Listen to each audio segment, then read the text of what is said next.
Okay. In terms of practice, there's a lot of academics, of course, that theorize about cultural studies.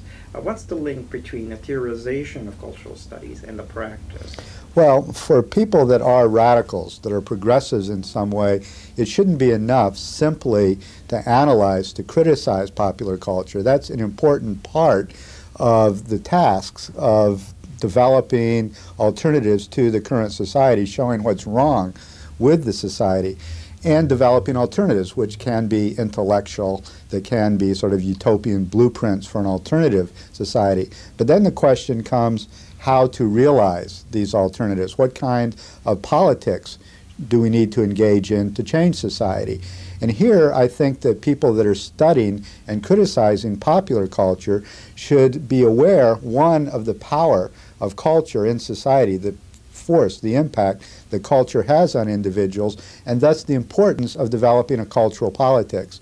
So people that are engaged in the study of popular culture who want social transformation should engage in the practice of cultural politics, be it producing alternative video or music or film or dance or whatever media one is involved in, or, as I'm involved in, developing alternative information resources.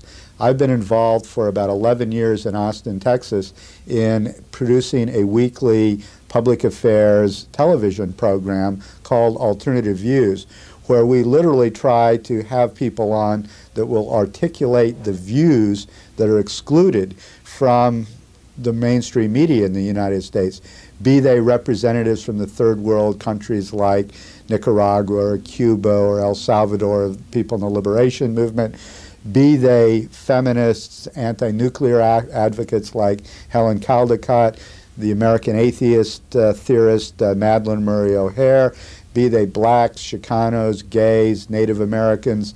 Any number of social groups are excluded from the mainstream media. So our television project is an attempt to get these voices into the political debate, to allow them to articulate their alternative views.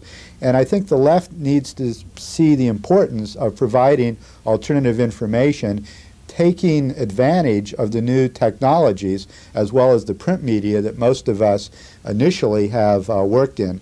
Too much of the left, it seems to me, is print-oriented, thinking, and is indeed sometimes technophobic, thinking that television and video and film is a debased form of production, that image, somehow, video, is intrinsically manipulative, conservative, reactionary in its effects, and thus merely limiting their activity to writing or speaking or demonstrating, etc.